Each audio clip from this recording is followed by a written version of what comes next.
So, you've just been handed the keys to an inherited house. On the surface, it feels like a wonderful gift, but so many people, it ends up being a financial trap. Usually, it's because one common mistake that can cost you tens or even hundreds of thousands of dollars in taxes.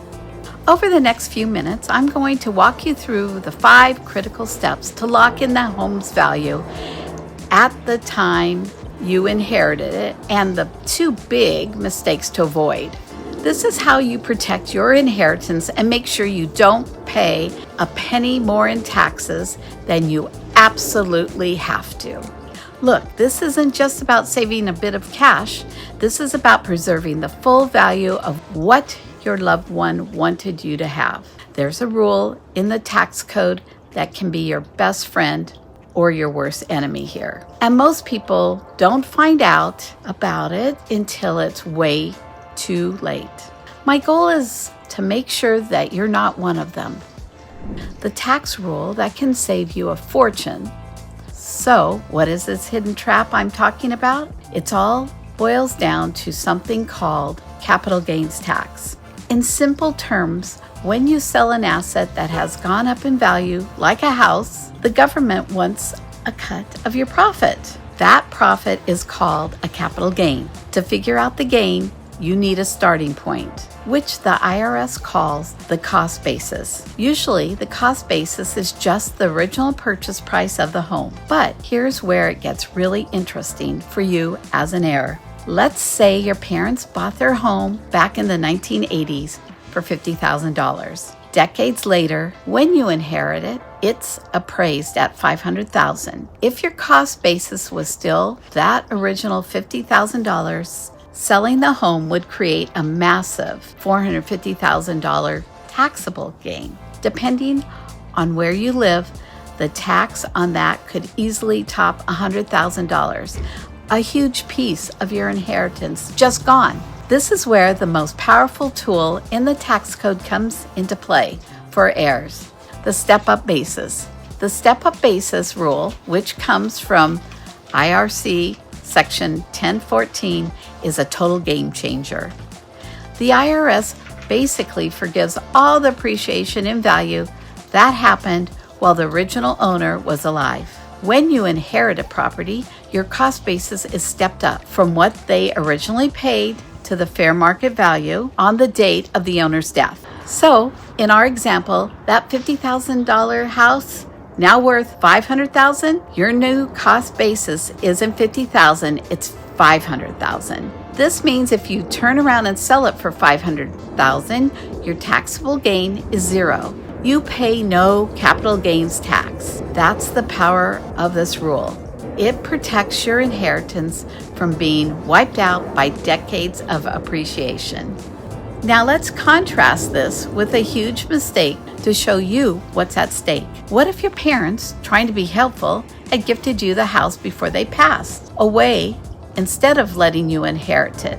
When you get a property as a gift, you don't get the step up. Instead, you get the original cost basis, which is called a carryover basis. In that scenario, you'd be stuck with the $50,000 basis, and selling for $500,000 would leave you with a massive tax bill. The one difference getting the house as a gift versus inheriting it can be the deciding factor between a secure financial future and a truly devastating tax mistake. The 5 critical steps to lock in your step-up basis. Okay, now that you see what's on the line, let's get practical. Here are the exact steps you need to take to protect this benefit. It's not complicated, but you absolutely have to get it right. Step 1, confirm the property was truly inherited. I know this sounds obvious, but the details of how you got the property change everything. The step up in basis only applies to property that passes from a decedent through a will, trust, or state inheritance law. The key is that ownership transfers after death. Most common trap here is when a parent asks a child's name to be on the deed while they're still alive, creating a joint tenancy. While it might seem like a smart way to avoid probate, it can be a tax catastrophe. This is often seen as gifting a portion of the property, which can destroy the step-up basis for that share, or sometimes all of it. So first things first, check the deed, will, or trust to confirm you are an heir, not a co-owner who was added years ago. Step 2, get a professional written appraisal immediately. This might be the single most important thing you do. Your new stepped-up basis is the home's fair market value on the date the owner passed away. But how you provide that value to the IRS may be years from now. You can't just pull a number from a website or use the old tax assessment. You need to hire a licensed appraiser to perform a formal retrospective appraisal. They will determine the home on the exact date of death. This appraisal report is your golden ticket, the official proof of your new cost basis. Without it, the IRS could change your number and potentially argue you have an unproven basis, leaving you exposed to a massive tax bill. Don't skip this. A few $100 for an appraisal could literally save you tens of thousands down the road.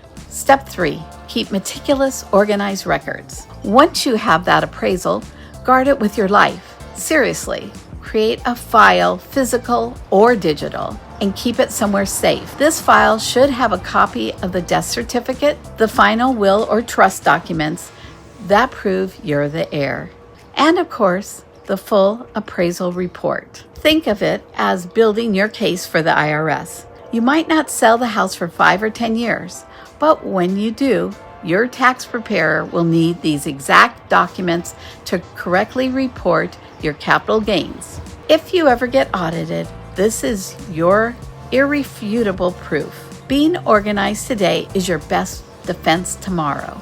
Step 4, understand the post-inheritance math. Let's go back to our example. Your new stepped-up basis is $500,000, proven by your appraisal. Now, say you hold onto the house for a year while you sort things out. During that time, the market ticks up and you sell it for $525,000. Your capital gain isn't calculated from the original $50,000. It's calculated from your new $500,000 stepped-up basis. Your taxable gain is only the appreciation that happened after you inherited. So your gain is just $25,000. $525,000 sale price minus the $500,000 basis. That's a much more manageable number to pay taxes on. And it's how you preserve the wealth your family passed down to you. Step 5, be aware of special cases and exceptions. While the step-up basis is a fantastic rule, there are some nuances. For instance, if you co-own the property with a spouse, the rules can get even better. In community property states, the entire property must get a full step-up in basis, not just the deceased spouse's half. It's also crucial to know that's not all inherited assets get this treatment. Retirement accounts, like a 401k or an IRA, do not get a step-up. You're generally taxed on distributions as ordinary income. If the estate has complex assets like a farm or a business, special rules might apply. The main takeaway is this: always consult with a tax professional or estate attorney to see how the rule applies to your specific situation. The biggest mistakes that forfeit your inheritance. To really hammer this home, let's flip it around and look at the most common and costly mistakes that wipe out this benefit. Mistake number 1, being added to the deed before the death. I know I said it before, but I have to say it again because the most frequent and heartbreaking mistakes I see. Your parents wanting to make things easy go add your name to the deed. They think they've done you a favor, but they have just made a gift of the house to you. When they pass away, only their half of the property gets the step up. Your half keeps the original, low-cost basis, creating a tax nightmare that completely undermines the benefit of inheriting. Mistake number 2, failing to get the appraisal. The second biggest mistake is procrastinating or trying to save a few $100s by not getting a formal appraisal. People think, I'll get to it later, or assume a real estate agent's opinion is good enough. It's not. A year or 2 down the line, doing a retrospective appraisal gets harder, more expensive, and potentially less accurate. Without that solid proof of value, you're in a weak position if the IRS ever questions your tax return. Don't try to be penny wise and end up pound foolish. Think of the appraisal as the best insurance policy you can buy for your inheritance. Now I'm curious, have you run into any of these situations, or do you have a question about your own scenario? Let me know in the comments below. I read every one, and your questions might help someone else in the same boat. I get it. Navigating the emotions and finances of an inheritance is overwhelming. If you're going through this and need guidance from a professional who can help protect your assets, there's a link in the description where you can schedule a consultation, a free one. And if you found this video helpful, do me a huge favor and hit the like button. It tells YouTube that this information is valuable and helps more people find it. Be sure to subscribe and hit the notification bell so you don't miss future videos designed to help protect your wealth and your family.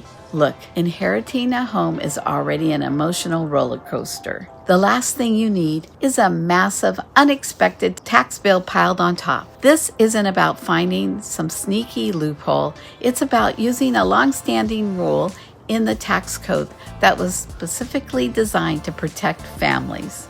By taking these steps, you're not just selling a house, you're honoring the legacy your loved one left you, and just as importantly, you're securing your own financial future. Thanks for watching.